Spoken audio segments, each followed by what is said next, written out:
Maraming Pilipino ang nangarap na makapag-travel sa ibang bansa.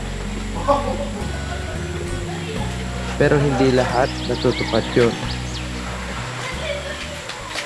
Pwede sa zoo?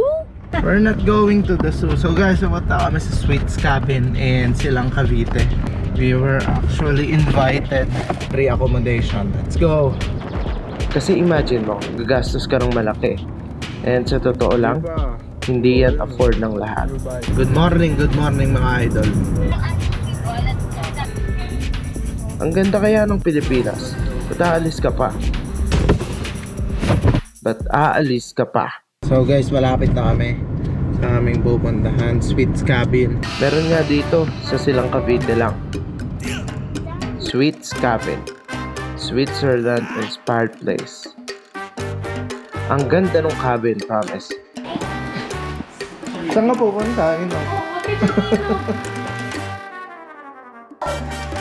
Dali na galing si Tito Joshua.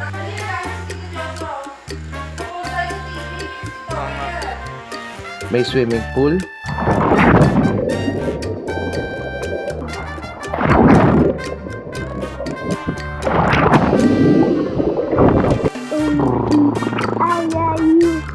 May malawak na space.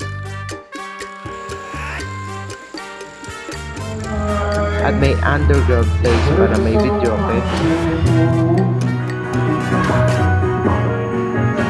At mini games na pwede laruin anytime. Sobrang solid dito sa lugar na to.